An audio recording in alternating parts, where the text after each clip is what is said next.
Hello parents, welcome to पंचकोशी गर्भ संस्कार। गर्भवती माँ जो पढ़ती है उसका सीधा असर उसके शिशु पर पड़ता है। इसीलिए हमने गुणों पर आधारित कहानियों की श्रृंखला शुरू की है। तो आज की हमारी कहानी है महाभक्त ध्रुव की।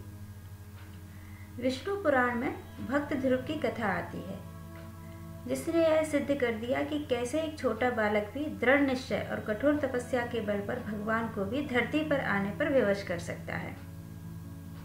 मनु और शत्रुपा के पुत्र उत्तानपाद मनु के बाद सिंहासन पर विराजमान हुए। उत्तानपाद अपने पिता मनु के समान ही न्यायप्रिय और प्रजापालक राजा थे। उत्तानपाद राजा की 2 रानियां थीं। बड़ी रानी का नाम सुनीति और छोटी का नाम सुरुचि था। सुनीति के पुत्र का नाम ध्रुव और सुरुचि के पुत्र का नाम उत्तम था। ध्रुव बड़े होने के कारण राजगद्दी के स्वाभाविक उत्तराधिकारी थे, परंतु सुरुचि अपने पुत्र उत्तम को राजा बनाना चाहती थी। इस कारण वो ध्रुव और उसकी मां सुनीति से ईर्ष्या करने लगी। धीरे धीरे उत्तानपाद को अपने मोह माया के बंधन में बांधने लगी। सुरुचि ने ध्रुव और सुनीति को राजा से दूर कर दिया। ध्रुव को भी अपने पिता से मिलने नहीं देती थी। एक दिन जब बालक ध्रुव अपने पिता से मिलने की अत्यधिक जिद करने लगा, तो माता ने इस भय से कि बालक के कोमल मन को ठेस ना लगे, अपने बेटे को बहलाने लगी। पर ध्रुव अपनी जिद पर अड़ा रहा। अंत में माता ने हार कर उसे पिता के पास जाने की आज्ञा दे दी। जब ध्रुव पिता के पास पहुंचे, उस वक्त उनके पिता राज सिंहासन पर बैठे हुए थे और वहीं पास में सुरुचि भी बैठी हुई थी। अपने भाई उत्तम को पिता की गोद में बैठा हुआ देखकर ध्रुव की इच्छा भी पिता की गोद में बैठने की हुई।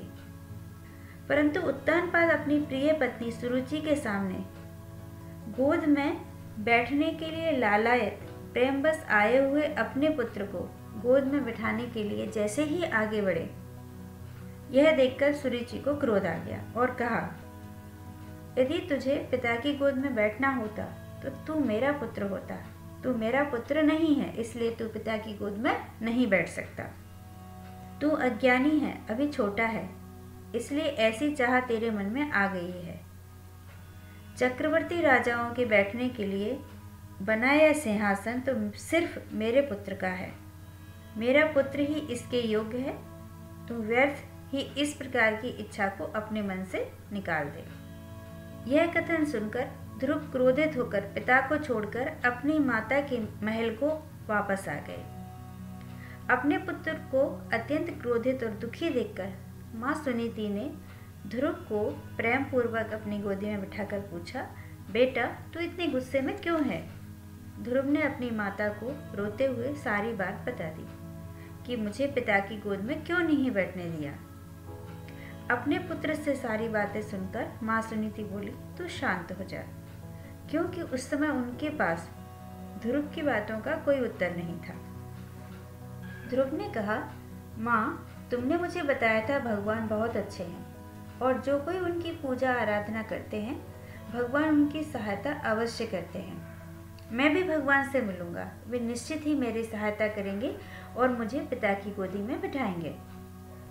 ध्रुव ने वन जाकर तपस्या करने का प्रण किया। वन में उनकी भेंट नारद मुनि से हुई। 5 साल के इस छोटे से बालक को वन में कठिनाइयां झेलते देख नारद जी को बड़ी चिंता होने लगी।